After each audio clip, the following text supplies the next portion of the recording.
tayo guys. Lunch time na. Sibugan na to guys.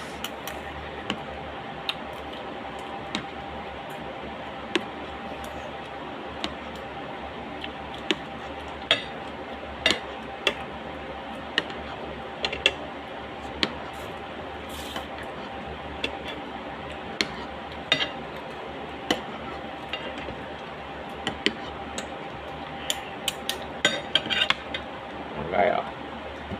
Kain na tayo. Hipon. Butter shrimp.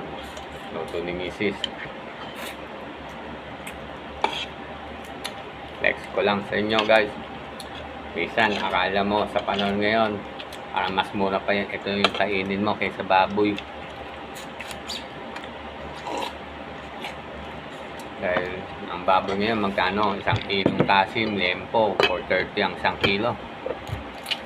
Itong hipon magkano ngayon 1 kilo? 500. 500. Itong hipon? Oo. 1 kilo ngayon?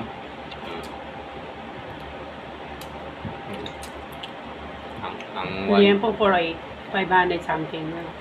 480 yata. 500. Yan po 530. Ha? Guys, 530 ang 1 kilong yempo kasi si Mrs. ang lagi na mamalengke. Imagine mo dati, nung hindi pa uso yung taas ang bilihin ng mga karne at kung ano nung bilihin, malaki ang difference ng presyo ng hipon at baboy. Diba? Pero ngayon, bumabaliktad na, mas mahal na yung baboy kaysa sa seafood. Kaya hindi mo na alam kung saan ka bibili ng mas mura eh. Kaya lumalabas, mas okay pa kumain ng seafood kaysa sa sa baboy. 500 something ang 1 kilo daw, sabi ni Mrs. na liempo. Ito magkano ngayon? 510. 510, you know? Magkano yung liempo? 5 ano? 530. 530. Mas mura ka pa sa 20 pesos. Minsan bumababa pa yung hipon. Dati nakakabili ka pa ng, minsan makakabili ka pa ng 350, 400, depende sa size. Pero yung baboy kapag taas na, wala nang babakan. Kaya mamaya akala ng iba, kumakain tayo ng hipon, ibig sabihin mayaman na tayo. Bago sila mag-isip ng ganon, kailangan kwentahin nila muna. Para hindi sila na misjudge. Diba guys? Paki-comment ako kung mali ako guys.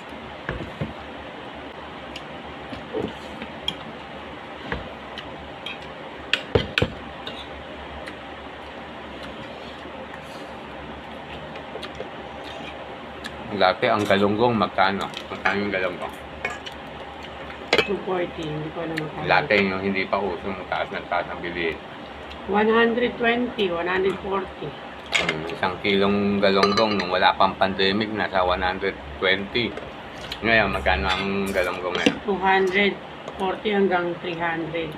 240, 300 na yung 300 something daw ngayong 1 kilong galunggong ngayon. Dati ang sabi ng mga Pilipino, ang galunggong is pagkain na mahirap, pero ngayon nagiging pagkain na ng mayaman. Lahat ng mga pagkain na mahirap na pinukuha na ng mayayaman.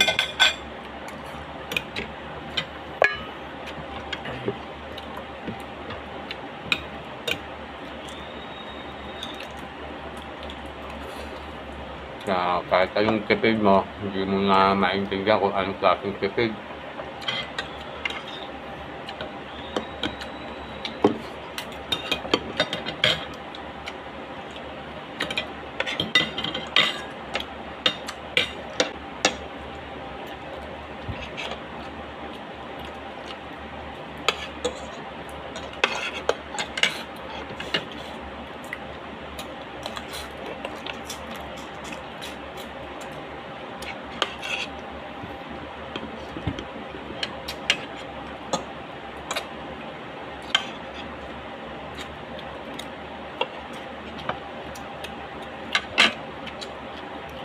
Kaya yung iba, yung sinasabi na kapag sumesweldo ka ng isang buwan na 20 something, sinasabi na dapat kasya na daw. Dapat nabubuhay ka na ng normal, ng maayos, ng marangya, na hindi ka kinakapos. Paano? Tumitingin lang sila sa digit eh. Hindi sila nagko-compute yung expenses, yung cost of living, cost of expenses, kung umaayon ba dun sa 20 something na basic salary mo. Diba? Minamanipulate nila yung katotohanan.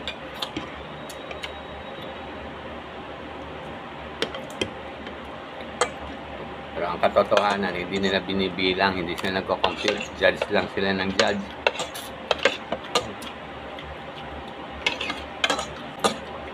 Eh, paano naman? Bakit hindi sila magja-judge? Yung kinikita nila, kahit hindi nila nabilangin, sok na sok sa kanilang pangangailangan, hindi nauubos, hindi nagkukulang. Diba? Kaya akala nila, sobra-sobra na yung mga kumikita ng 20 something na sweldo. Denial, kumbaga. Kaya kain na lang tayo guys para mabusog tayo.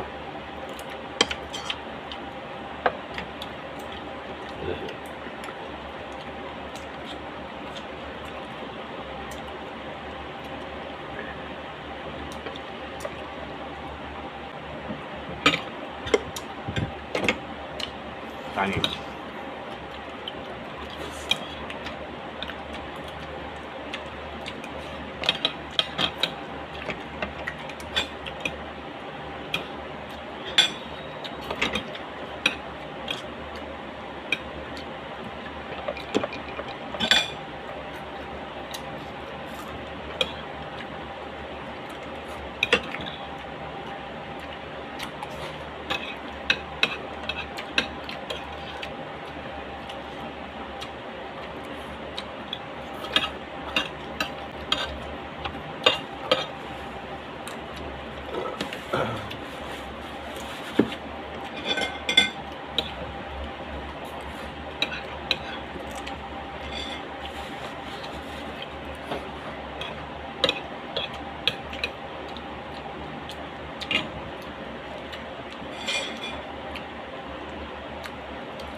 Hmm.